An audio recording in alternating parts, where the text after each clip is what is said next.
So now let's start talking a little bit about long run costs. So there are two things that we've talked about, right? So we've talked about isoquants, which is the trade-off for capital of labor when we're trying to maintain a constant quantity output. And this would be similar to an indifference curve, right? And that's what we said on the last chapter. But now the ISO cost is an expenditure minimizing curve for the consumer, right? And so if all inputs are variable, our firms can change our plant size, build new equipment, take over rivals, whatever.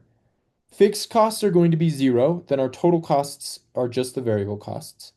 And so the three costs that people need to consider are just the total costs, the average costs, and the marginal costs.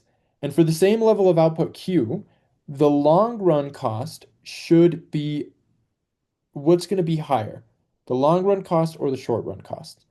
Well, if we want to figure out that answer, we need to combine our isoquants and our isocosts. And so this is going to be the beginning of an optimization equation. So let's jump in here, right? Oh, this is exactly what we were just talking about. So all our inputs are variable, right? So we're going to be able to change plant size. We're going to be able to build new equipment, and we're going to be able to take over rivals. So in the long run costs, fixed costs are zero. So our total costs are just the variable costs.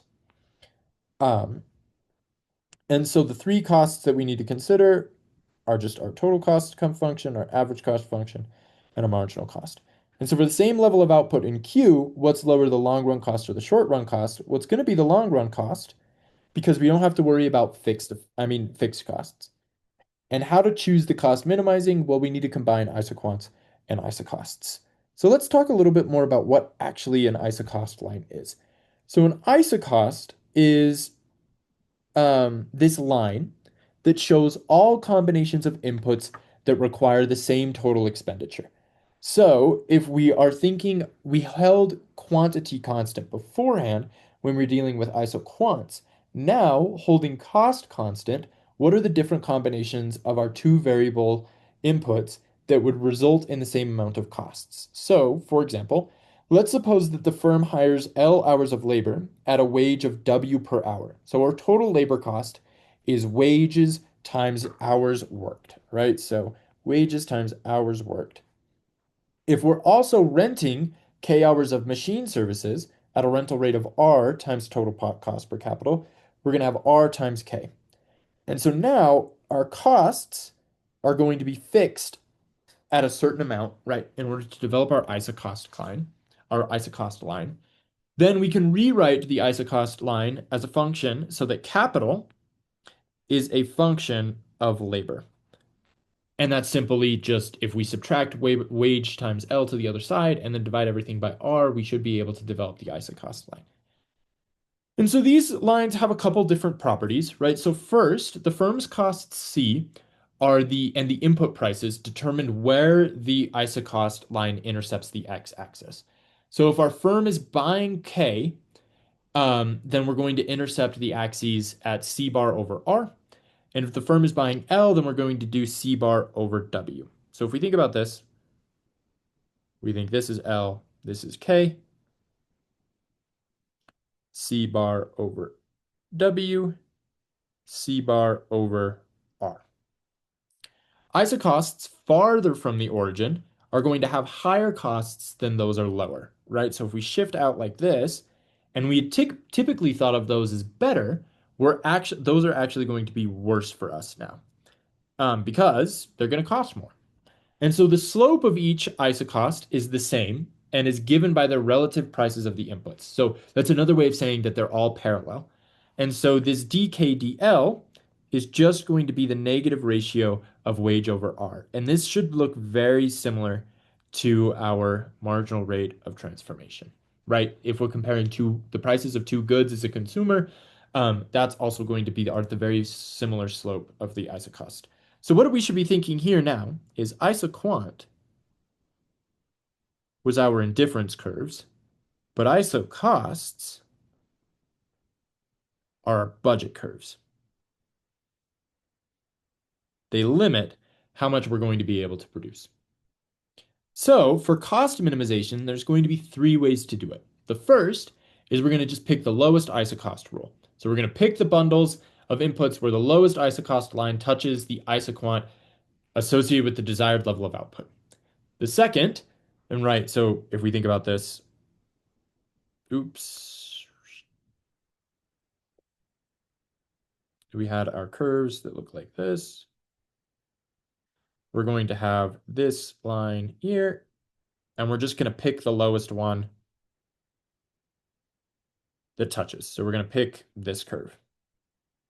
The other tangency rule is we could pick the bundle of inputs where our desired isoquant is tangent to this isocost line. And this is exactly like our marginal rate of transformation, marginal rate of technical substitution. Or we could pick the last dollar rule, which is we're going to pick the bundle of inputs where the last dollar spent on one input yields as much additional output as the last dollar spent on any other input. And so first, let's look at this example. Right, so consider the following production function. We're going to have Q is equal to 100 times L raised to the 0.8 times K raised to the 0.4.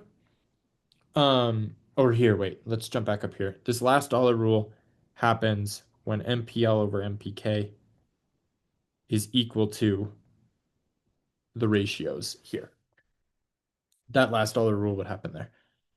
So now we're going to consider this production function. The current wage is $6. The price of capital is $2. If the firm is using 200 units of capital, how much labor should be used to minimize its costs? So first, let's use the tangency rule because it's what we've known so far.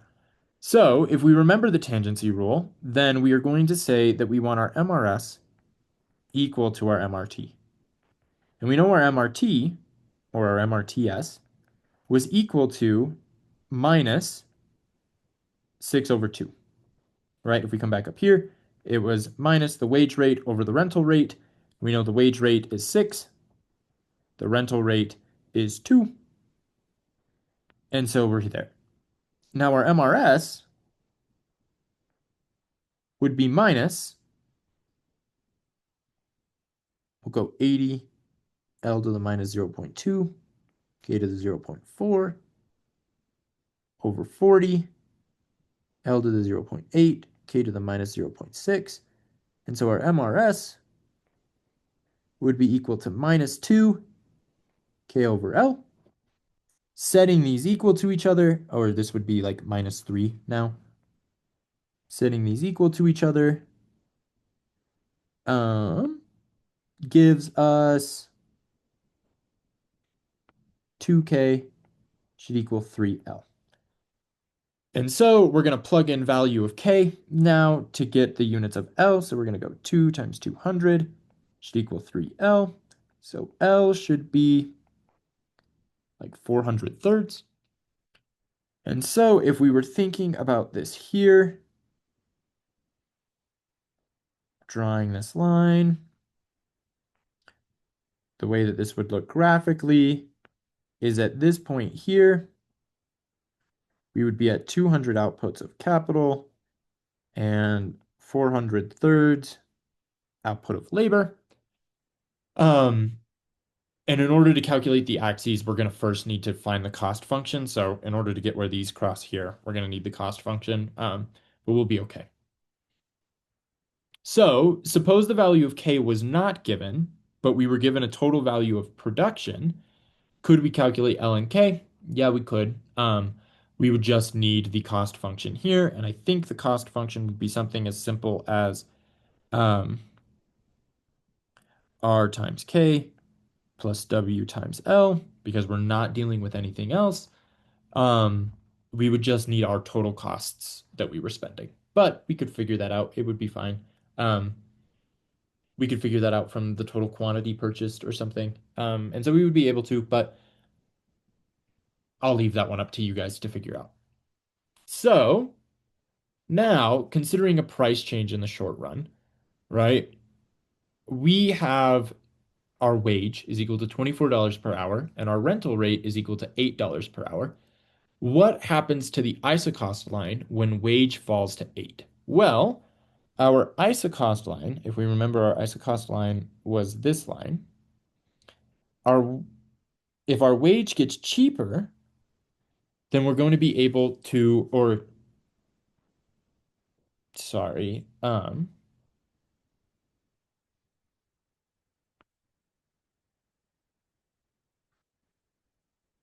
if we throw our isocost line that is going to look something like that, we throw L over here, K over here,